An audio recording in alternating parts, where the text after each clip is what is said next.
Hello everybody, my name is Ratnos, and in today's video I'm going to be making a guide to Phase 1 of Mythic Raszageth. I'm going to try and make this so that it would be kind of the video that would have saved my guild the most wipes, had we been able to watch it before starting progression.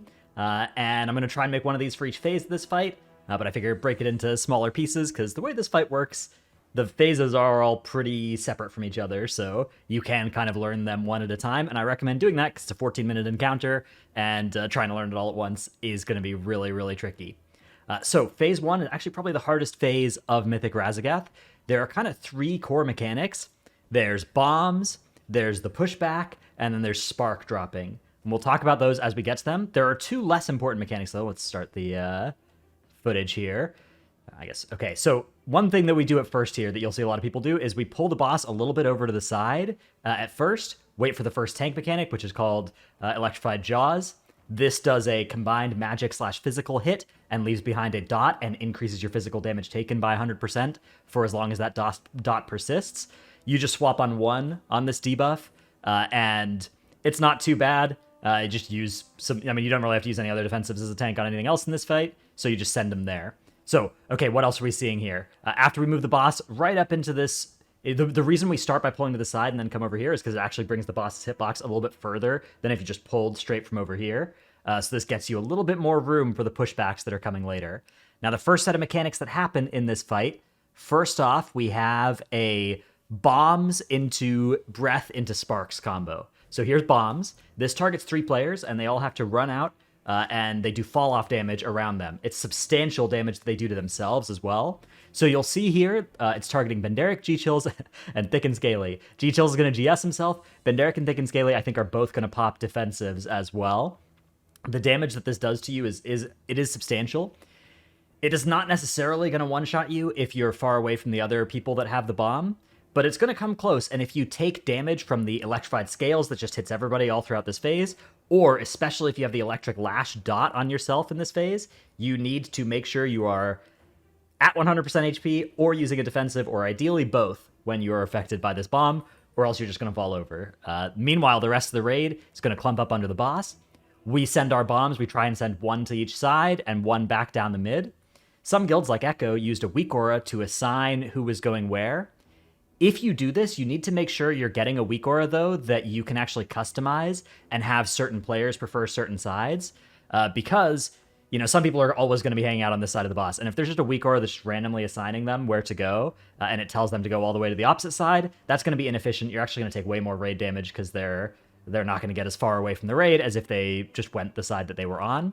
Another general rule here is that you can't really use movement abilities against these effects, against the bombs, so you just have to start hoofing it. You have to start running, and you have to run back, because usually you need all your movement abilities for the pushbacks. It depends on which class you're playing, but usually that's true. So watch the health bars here. Here comes the first bombs, and there's this breath you got to dodge during this as well, and there's that first bomb explosion. Nothing else going on, you can see already. Very high raid damage during that. Now we get the first cast of sparks, and this is something for which we have a pretty set placements of where everybody's going to stand here. Here's what our plan for this looks like. And basically the way that this works is you want to double stack people that are tanky on top of each other. We used raid markers as well. We used a blue marker for our mages to stand on, a red marker for our DH and rogue to stand on, and then everybody else kind of oriented themselves relative to those markers because everybody else was either pretty close or on those markers, right? And the goal is to make sure that these sparks, these currents, are spawning really close to each other, because you need to interrupt or purge or stun or whatever, knock back these 4 times before they disappear on Mythic, which is a lot. That means you have to do 80 total interrupts across the raid, and it's a lot easier if you can get them all in AoE range of each other. So that's why we have all of our tanky people stacking up, and then we have our hunter, priest, moonkin that are kind of all on the outside. These people are also in the back because they, like you see, our priest, our hunter, our priest, our paladin are in the back because they have the hardest time getting back from the pushback. So we want them to have the least running to do whenever there are sparks after a pushback, so we put them in the back. Meanwhile, we put our melee, our DKs, our rogues, our DH, our mages. These people have easier times with the knockback, so they are further up front because they can get there more easily. So Let's go back a little bit here. So the sparks are going to spawn, and everybody's going to stack up. There are different effects that are really good against these sparks. One is Ring of Peace. You can see this Ring of Peace here is going to instantly just handle a bunch because the spark spawns, it dies because it's in a knockback zone. A new one respawns, and that one is likely to respawn inside the Ring of Peace and get instantly killed again. So Ring of Peace can potentially handle, of those 80 interrupts you need to do, it can potentially handle like 24 of them if you get lucky. The thing is, there's some RNG about where the sparks spawn, and there's a server tick issue as well, where when you disrupt a spark by knocking it back, it will actually get knocked back some amount before it realizes it's going to die, and the new spark will spawn close to where the old spark died. So if you get a bad server tick, you're going to have the Ring of Peace actually knock the spark a substantial amount, and then the spark will die, and then the new spark will spawn, and it will be outside the Ring of Peace. We also use Ring of Frosts. Our mages are using Ring of Frost here. We have a lot of players are playing Tauren on this encounter. This is the boss we swapped the most races for. We swapped almost everybody who could onto Tauren because War Stomp is very good against these. War Stomp's a nice short cooldown, and it handles a lot of these sparks as well because it's an AoE. You could play Blood Elf for Void Torrent or for Arcane Torrent as well, but Tauren's also really nice because you have 1% nature damage reduction, and all of the raid damage on this fight is nature, so 1% DR was actually pretty life-saving for us. If you reach this boss with more gear than we had, of course, you'll find that a little bit less important, but still, this was some of the tech we were using. So these sparks spawn, and they look very easy because we all use all of our stuff on them. There's also a cheater, hacker, OP macro that makes it a little bit easier to take the sparks out, developed by the guild Instant Dollars. Extremely clever macro. I'll put it in the description below. But basically, it will prevent you from accidentally whiffing a spell steal or an interrupt onto the boss if you use it. So do use that if you want. So we had our... I should stop this from playing while I'm just monologuing. So we went Bombs, Breath, Sparks, and then we get to the first pushback. Now, the pushbacks have been nerfed a little bit since we first did this phase, but they are still very scary. Different classes have different ways of handling them. DKs, for instance, just press Death Advance. Warriors, you've got 2 charges and a Heroic Leap, and that is more than enough for all of them. But Hunters, Priests, and Paladins are in tremendous pain, and they need a lot of help to get through these. So we developed a strategy involving Evoker rescues, and because we have 2 Priests, which is more than almost anybody else ran on this fight, we needed to rely on a strategy where Evokers would rescue a Priest, and then that Priest would life grip somebody in order to keep them safe. So here was our plan for this. Let me make this a little bigger, actually. Do 14 and make these things wider. So we would have our Priests on this first grip. We would have both rescues and both life grips used to keep our people close. You don't necessarily need all of this to stay on the platform here, but you do need it to get back fast. And yeah, that was our plan for this one. Then this pushback ends, and a little bit after the first pushback, we go into a breath. It's a very common theme that right at the end of a pushback, there will be a breath. This first one is pretty generous, but a lot of the later ones, it will be like right as the winds stop pushing. So you need to look at where that breath is, and kind of a good instinct to develop if you are one of the people that is further back in the room is if there is a pushback, I need to look for where the breath is. Then we get another set of bombs. Those bombs, we have everybody that's not affected standing in an AMZ under the boss there, and the bombs running further out. Then we get another breath. This is a pretty chill part of the fight. Then there's going to be pushback number 2. Now, pushback number 2 is immediately followed by sparks. So we use the gateway here to get back quickly and get into our spark positions. Because if you don't use the gateway there, you're not necessarily going to be in time to make it to your spark positions. This one, I used War Stomp on the first one. I use AoE Silence Taunt on the second one because I also need to taunt the boss there. And then I'll use War Stomp again when we get to the next sparks. That's my plan for how I can handle a nice amount of these sparks for myself. So we then get towards pushback number 3. We're always having our DK tanking, even if he has the dot and the physical damage debuff whenever the pushback is going on. Because if I was tanking the boss here, it would actually walk towards me a little bit, and that would be bad.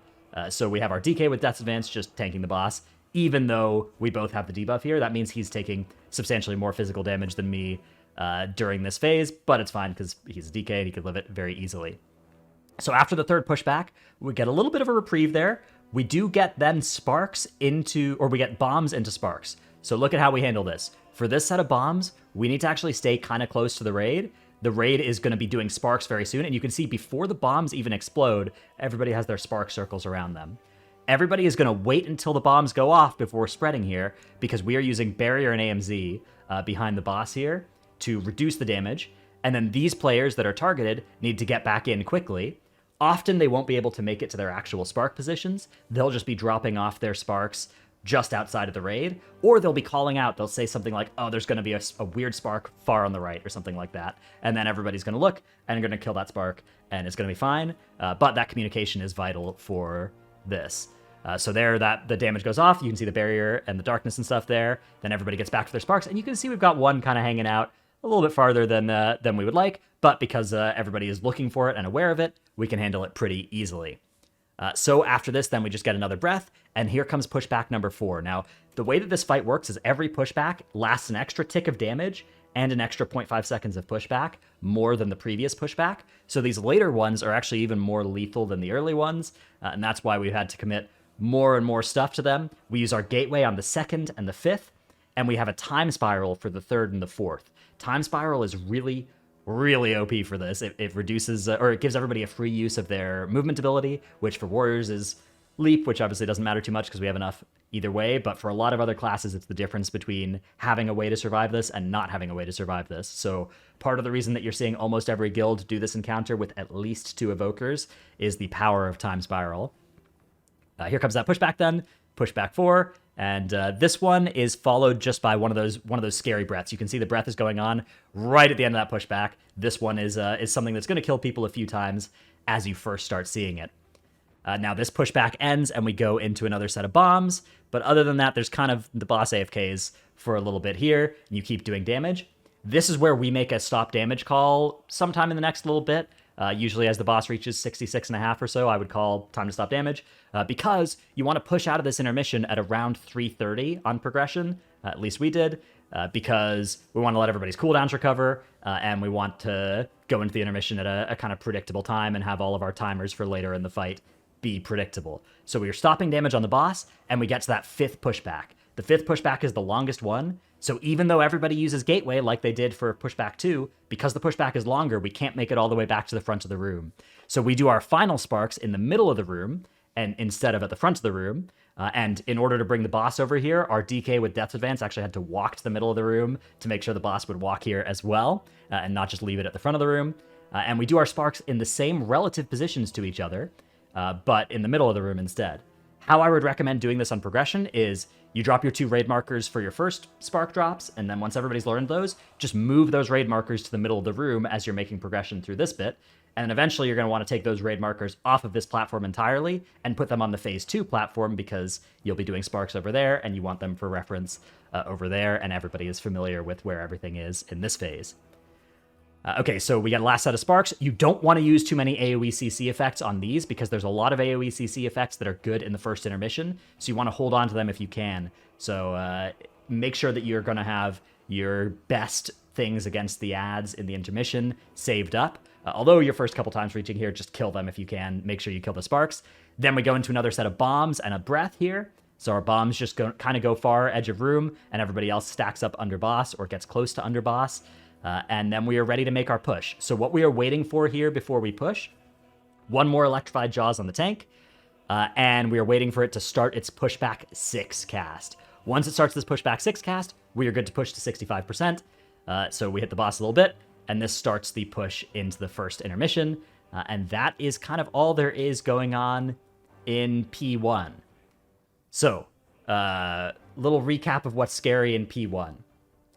Electric Lash debuff. Anytime you have the Electric Lash dot and there's raid damage coming out, so either volatile currents are being dropped or the bombs are going off, especially if you're the person with the bomb, that's a danger moment. You need to use a defensive during.